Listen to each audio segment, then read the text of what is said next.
அவருடைய நாமம் மகிமைப்படுவதாக. இன்றைய நாளிலே சங்கீதம் 112 சங்கீதத்தின் 7வது வசனம். துர்ச்செய்தியை கேட்கிறதினால் பயப்படான், அவன் இருதயம் கர்த்தரை நம்பி திடனா இருக்கும். இந்த வசனத்திலே எதற்கு பயப்படக்கூடாது என்றால், துர்ச்செய்தியை கேட்கிறதினால் பயப்படான். ஏன் பயப்படான் என்றால், அடுத்த லைன்ல அவன் இருதயம் கர்த்தரை நம்பி இருப்பதினால திடனா இருக்கும், ஸ்ட்ராங்கா இருக்கும். ஸோ எப்படிப்பட்ட செய்தியை கேட்டாலும் அவர்களுக்குள்ளாய் அந்த பயம் வராது. அடுத்த வசனத்தை வாசிக்கும் போது, அவன் இருதயம் உறுதியா இருக்கும், அவன் தன் சத்துருக்களில் சரி கட்டுதலை காணும் மட்டும் பயப்படாதிருப்பான். ஏனென்றால் சத்துருக்களுக்கு முன்பாக பந்தியை ஆயத்தப்படுத்துகிறவர் நம்முடைய கர்த்தர், தலையா எண்ணெயால் அபிஷேகம் பண்ணுகிறவர். அப்படிப்பட்ட கர்த்தர் இருக்கிறதுனால மரண இருளே வந்தாலும் பயப்பட வேண்டிய அவசியம் இல்லை என்பதை தாவீது ராஜா அறிந்திருக்கிறார். இன்றைக்கு துர்ச்செய்தி நம்மை பயப்பட பண்ணுகிறது.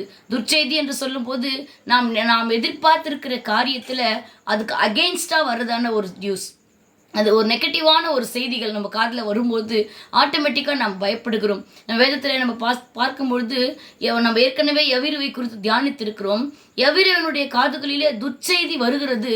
எவிரு அந்த துர்ச்செய்தினால் பயப்படவில்லை, ஏனென்றால் பயப்படாதே என்று சொல்லுகிறவர் எவிருவோடு கூட இருந்தார். ஆகவே துர்ச்செய்தி எவிருவை பயப்படுத்தவில்லை. யோவான் 11ஆம் அதிகாரத்தில் லாசருவை குறித்து நாம் தியானிக்கும் பொழுது, லாசரு மரித்து விட்டான், இயேசுவின் சிநேகிதன் மரித்து விட்டான் என்கிறதான செய்தி அந்த நாடெங்கும் பரம்புகிறது.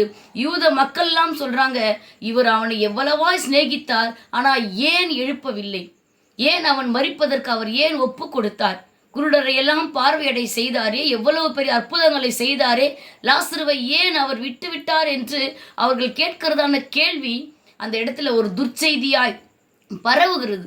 இயேசு ஆவியிலே கலங்குகிறவராய் நிற்கிறார். ஆனால் அந்த இடத்திலே கர்த்தர் ஒரு மிகப்பெரிய அற்புதத்தை செய்து 4 நாளான லாசருவை உயிரோடே கர்த்தர் எழுப்பி கொண்டு வந்து நிறுத்தி, யார் துர்ச்செய்தியை பரப்பினார்களோ அவர்கள் தேவனை மகிமைப்படுத்துகிற கிருபைகளை கர்த்தர் கொடுத்தார். இன்றைக்கும் கூட நாம் கர்த்தரை நம்பி இருக்கும் பொழுது நமக்கு கூட எத்தனையோ விதமான துர்ச்செய்திகள், நாம் எதிர்பார்க்கிற காரியம் நீ நினைக்கிறது நடக்காது, நீ இன்னமும் அதுக்காக வெயிட் பண்றியா, இதெல்லாம் மாறுறதுக்கு வாய்ப்பே இல்லை, அவ்வளோதான் விட்டுடு, இதுதான் உன் விதி, நீ நினைச்சுக்கோ, இந்த மாதிரிலாம் நிறைய காரியங்கள், தேவையில்லாத நெகட்டிவான காரியங்கள் உங்கள் காதில் கேட்கிறது என்று சொன்னால், பயப்படாதே என்று சொல்லுகிற கர்த்தர் உங்களை பார்த்து சொல்றாரு, துர்ச்செய்தியை கேட்கறதுனால பயப்படாதீங்க, கர்த்தரை நம்பி திடனா இருக்கும் பொழுது நிச்சயமாய் சரி கட்டுதலை காண்கிற கிருபைகளை கொடுக்க அவர் வல்லவராய் இருக்கிறார். நாம் ஜெபிப்போம். எங்களை நேசிக்கிற எங்கள் நல்ல தகப்பனே, இந்த நாளில கூட துர்ச்செய்தியை கேட்கிறதினால் பயப்படாதே என்று ஆண்டவரே எங்களை கர்த்தர் தைரியப்படுத்தி, சத்துருக்களுடைய சரி கட்டுதலை காணும் மட்டும் பயப்படாதிருப்பாய் என்ற வார்த்தையின் பிரகாரமாய் கூட உம்முடைய பிள்ளைகள் எந்த காரியத்தில் அவர்கள் எதிர்பார்த்திருக்கிற காரியங்களில் ஆண்டவரே துர்ச்செய்தியை கேட்டுக்கொண்டிருக்கிறார்களோ அந்த காரியத்தை குறித்து அவர்கள் பயப்படாத படிக்கு உம்மை நம்பி திடனாய் இருந்து ஜெயத்தை பெற்றுக்கொள்ள எந்த துர்ச்செய்தி அவர்களுக்கு வந்ததோ அதே இடத்திலே அவைகள் நற்செய்தியாய் உம்முடைய நாமத்தை மகிமைப்படுத்துகிற காரியங்களாய் கர்த்தர் மாற்றி ஆசீர்வதிக்க வேண்டுமாய் இயேசுவின் மூலமாய் ஜெபிக்கிறோம் நல்ல பிதாவே, ஆமேன். கர்த்தர் தாமே உங்களை ஆசீர்வதிப்பாராக. ஆமேன்.